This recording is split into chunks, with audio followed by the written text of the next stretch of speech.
Dios le bendiga a todos mis queridos hermanos y amigos.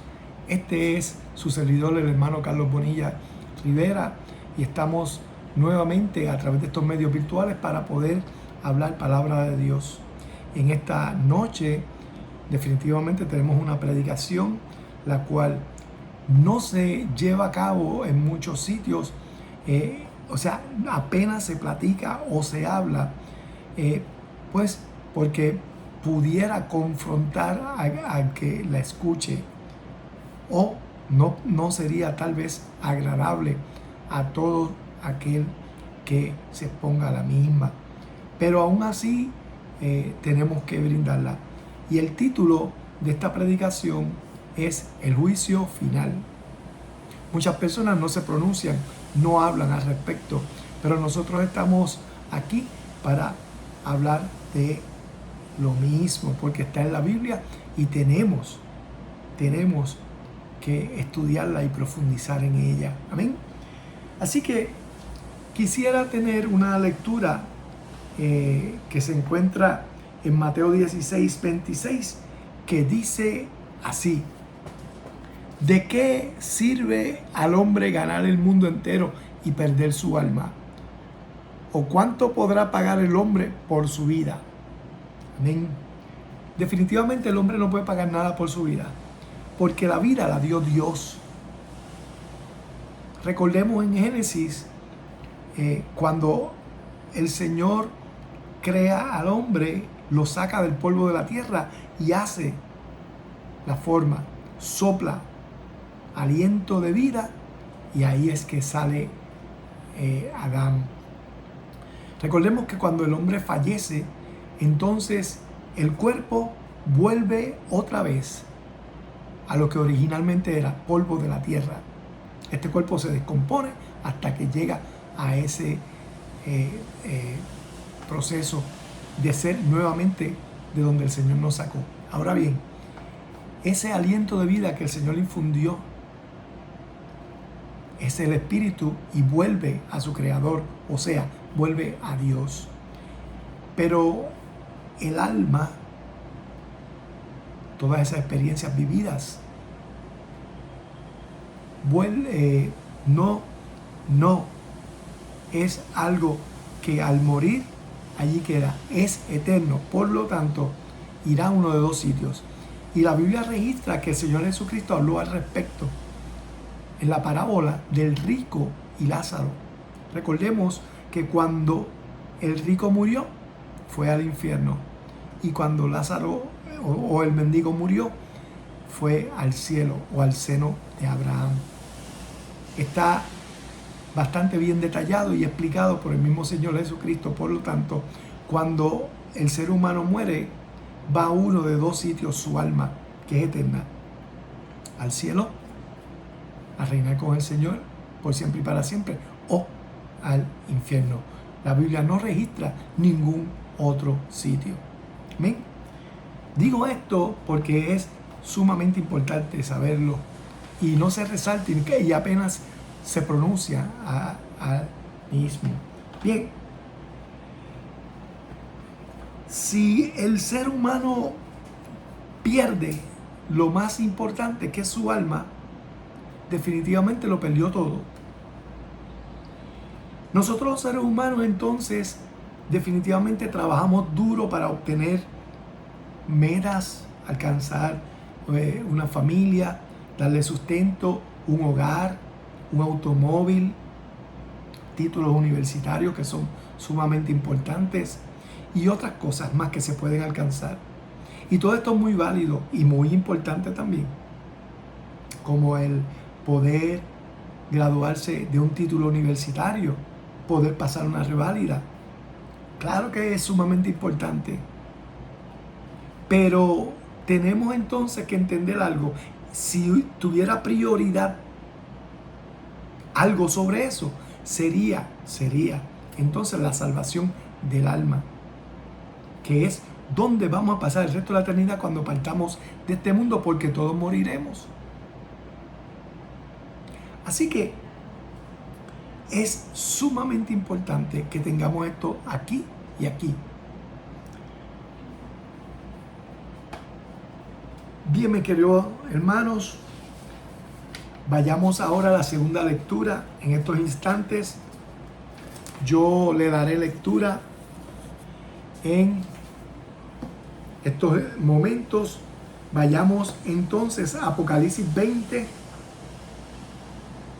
Los versículos que tomaremos en consideración son versículos 11 al 15. Apocalipsis 20, del 11 al 15. Amén. Yo le daré lectura a Dios habla hoy. Dice así la palabra del Señor. El juicio ante el gran trono blanco. Vi un gran trono blanco y al que estaba sentado en él. Delante de su presencia desaparecieron completamente la tierra y el cielo, y no se los volvió a ver por ninguna parte. Y vi los muertos, grandes y pequeños, de pie delante del trono, y fueron abiertos los libros, y también otro libro, que es el libro de la vida. Los muertos fueron juzgados de acuerdo a sus hechos y con lo que estaba escrito en aquellos libros.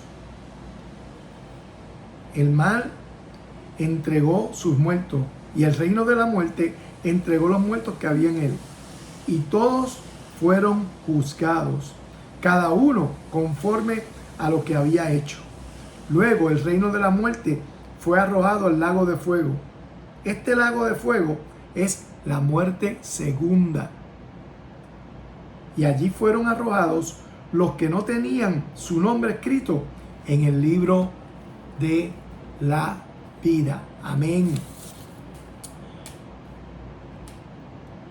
Hagamos una pequeña exégesis de esta lectura bíblica que tuvimos en estos instantes. Vemos que describe el apóstol Juan en su visión que había un trono grande y blanco. Y había alguien sentado allí. Cuando hablamos de este trono grande o enorme, se está hablando del poder de aquel que está allí sentado. Y cuando se habla del color blanco, se habla de la pureza o de la santidad del mismo. Pero ¿quién es este juez que está allí sentado, el cual describe que es enorme y que es blanco, que es poderoso y que es santo, que es puro? Nada más que el Señor Jesucristo, aquel que vino como cordero para dejarse matar, para salvación de la humanidad. Iba a dar su sangre como cordero para que entonces se restaurara la relación que había sido cortada, o la comunicación entre Dios Padre y la humanidad mediante el sacrificio del Hijo.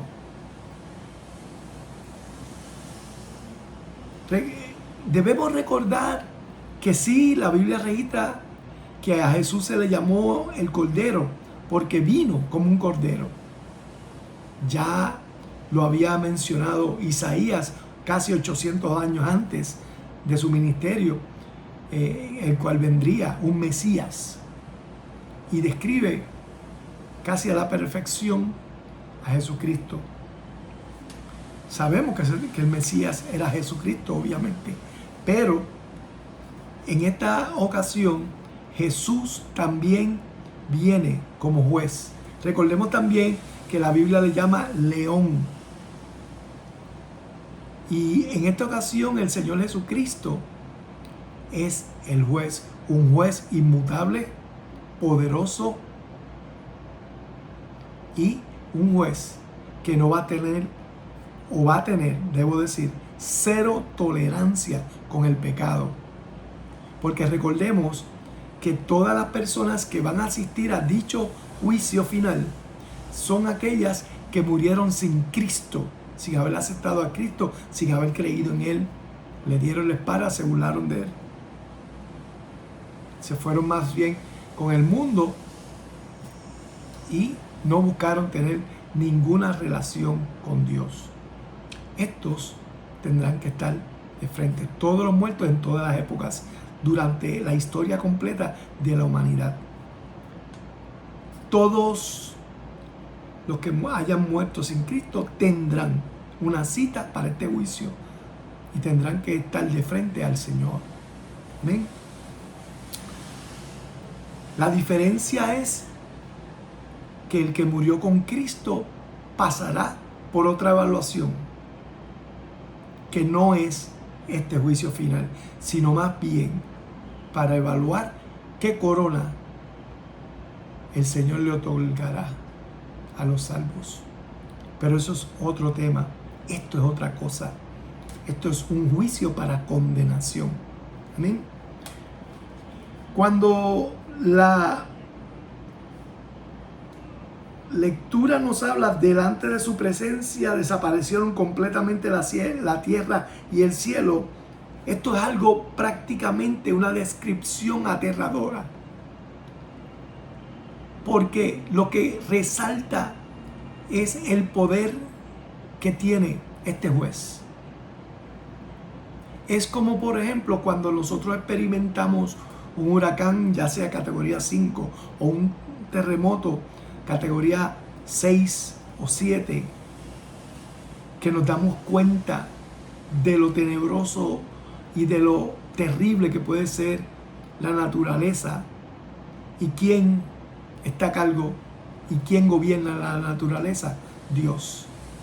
Es ahí que prácticamente nos sentimos que no estamos y no tenemos ningún tipo de control, solo Dios tiene el control. Asimismo describe el apóstol Juan cuando habla sobre que el cielo y la tierra no se le encontró por ningún lugar. Estaremos expuestos. Y ciertamente todo ser humano tendrá que estar en algún momento delante del Señor, ya sea que haya muerto salvo o no. Entonces, en aquel día, el poder del Señor, quien vino originalmente como un cordero, ahora será un juez implacable, inmisericordia. Porque recordemos algo, mis queridos hermanos, mientras todo ser humano tuvo vida, vivió 60, 70, 80, 100 años, tuvo la oportunidad de buscar el rostro del Señor, tuvo la oportunidad de creer en lo que el Señor Jesucristo hizo. Y si muere sin Cristo, en aquel día del juicio final, no va a tener misericordia el Señor de dicha persona. No va a tomar por inocente a absolutamente nadie. No habrá misericordia ese día.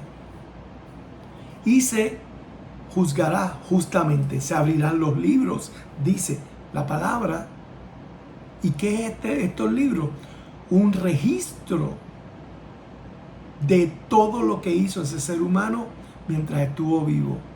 Y luego se buscará en otro libro llamado el libro de la vida, y como ahí no esté su nombre contenido, será arrojado en el lago de azufre y fuego por toda la eternidad, construido para Satanás y sus ángeles caídos. Y la muerte también será arrojada en ese lago de azufre y fuego. Mis queridos hermanos, no podemos tomarnos esto a la ligera. ¿De qué le vale al hombre ganar el mundo entero si perdiera su alma? De nada. Fue una vida entonces sin sentido. Y nuevamente resalto y menciono de que todo lo que podamos alcanzar en esta vida mientras estemos vivos es importante, o sí, pero vamos a asegurar lo más importante y lo más relevante, que debería tener la prioridad número 1 en nuestras vidas. Vamos a buscar la salvación, que es tener vida eterna cuando partamos de este mundo, porque todos vamos a morir. Amén. Después, mis queridos hermanos, mis queridos amigos, de esta breve predicación, nadie tendrá entonces ya una excusa de que yo no sabía. Ante el Señor no la habrá. Yo cumplí con mi parte. Sé que es un tema árido, agridulce para algunos, pero aún así es importante, porque no vamos a la iglesia a pasarla bien. No vamos a la iglesia simplemente a escuchar una predicación y creer que ya somos salvos. Hay que buscar el rostro del Señor en serio. La palabra dice que aquel que no crea en el Señor Jesucristo ya ha sido condenado. Pero recordemos también que tenemos la magnífica oportunidad de que cuando estemos vivos en este mundo, tenemos todos los días esa oportunidad de arrepentirnos, reconocer que hemos sido pecadores, que le hemos fallado, pedirle perdón y creer en lo que Él hizo. Y así nosotros tendremos el ticket ganador de poder, cuando partamos de este mundo, podernos ir con Él a reinar por toda la eternidad. Amén. Así que la bola está en tu cancha, mi querido amigo, mi querido hermano. Ya sea que eres un cristiano converso, ya sea que estés alejado del Señor o que nunca hayas aceptado al Señor. En esta noche tienes la bola en tu cancha para tomar la decisión. La salvación es personal y cada individuo debe tomar esa decisión. No tomar la decisión de aceptar a Cristo como su Señor y Salvador es ya haber tomado una decisión de no aceptarle. Y el Señor dijo: el que no es conmigo, contra mí es. El que no recoge, desparrama. O estamos con el Señor o estamos en su contra. Así de sencillo. Recordemos que también el Señor Jesucristo dijo: por cuanto no eres ni frío ni caliente, te vomitaré. O sea, te rechazaré. Son duras palabras que dijo el Señor Jesucristo. Muchos se quedan solamente pensando en que el Señor es amor. Y ciertamente lo es. Pero también es fuego consumidor. Amén. Tengamos eso presente, mis queridos hermanos y amigos, que es muy importante. Así que la bola está en tu cancha, tú tomarás la decisión. El Señor en aquel día no tendrá a nadie por inocente. Amén. Así que hasta aquí mi parte. Que el Señor les bendiga y será hasta otra próxima ocasión, si nuestro Divino Padre Celestial así nos lo permite. Dios les bendiga. Muy buenas noches.